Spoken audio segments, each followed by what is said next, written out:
You can choose your friends in your personal life, but often the people you have to deal with at work, well, they're chosen by someone else and you're stuck with them. So how do we deal with those people that aren't so fun to deal with? Here to tell us how, we have clinical psychologist Dr. Tim Hope. Hopefully you can tell us how. Morning.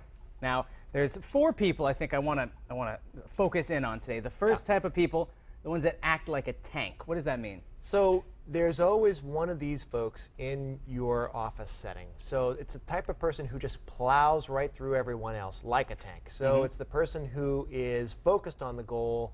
They are not paying attention to what other folks have to say. They cut to the chase. They don't have time for details. They don't have time for chit-chat. They really can be quite a challenge. How do you deal with them, though? That's because you can identify them. That's one thing. Dealing with them, that is difficult. Right. So the first thing to do is to stay out of the way.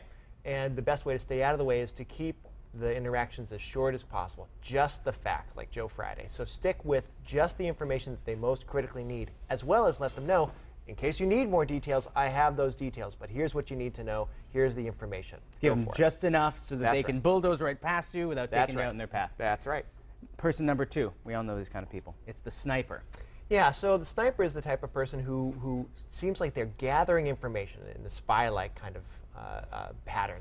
And they use that information against people. They might use that personal information or spill the beans in front of a group, and they pick people off one at a time. And so the best thing you can do with these kind of folks is you call them on it. You call them out either in person, just one-on-one, or if it's done in a public setting to you, you bring it right back to them.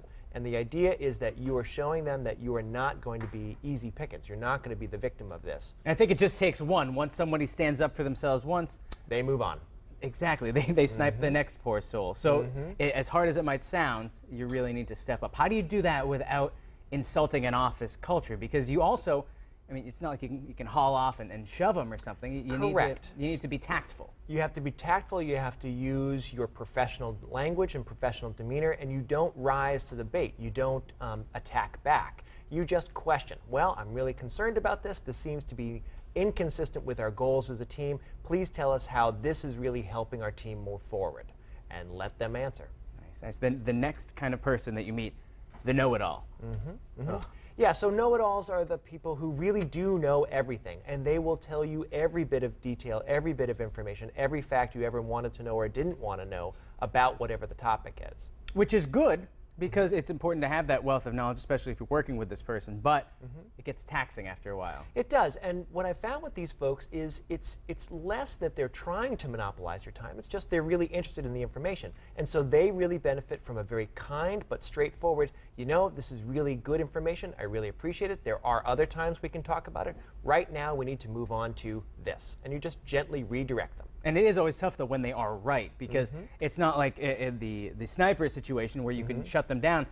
They're being honest and earnest and loving, but you got to shut it down. Yeah, you do. And that will be a useful bit of information. They appreciate people who are just frank and straightforward with them, but in a kind way. Now, what's so much worse than the people who know it all are the people who think they know it all. Yeah, so these are the folks who perhaps because of their own insecurities, they're trying to garner some information, they're trying to garner attention, they're trying to garner bragging rights in the office. And the best way to deal with these kind of folks is to try and bring them over to your side of the task. Bring them over with the information. Geez, that's really interesting. I was thinking that we could do this. And what do you think about we work on this as a team? It shows that you can be a team leader. It shows that you can enlist others' support and help. And it really can help help the whole office be more productive. Let's talk about that one person. You know, they might be the sniper. They might be the think they know it all. But you have a great office environment, and there's this one person that just sticks out to you and who you just can't get along with and it's interfering. What do you do then? What's the tactful way to approach it? Because no one likes a tattletale either. Right. So remember that in any office environment, these are people that you haven't chosen to work with, right? You are just there with them. And so you're going to have a couple or three people that you don't get along with fantastically well. So first, help yourself realize you're not going to have 100% of your office mates be people that you work with fantastically. That can help take some of the anxiety and pressure off of that. Also understand, well, you know, this is just my work time. After this, it's my own time. I don't have to be interacting with these people if I don't want to.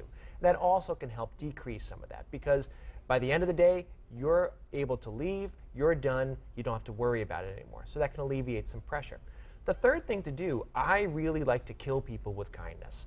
It really is the best thing to do, is to get to learn to know people. You can always learn something from everybody. Even people who have the most difficult backgrounds or who have the most difficult interaction styles, there's something that they can contribute. There's something that you can learn from them. And so trying to start from that place, you just might win over a convert or two. That's a great point, because who's to know the person who's always grumpy? There might be something deep inside them, and by reaching out and killing them with kindness, you can help them maybe feel a little bit better and then act a little bit better to you and your colleagues. That's right. Dr. Hope, always a pleasure. Sure. Thank you so much for stopping by. And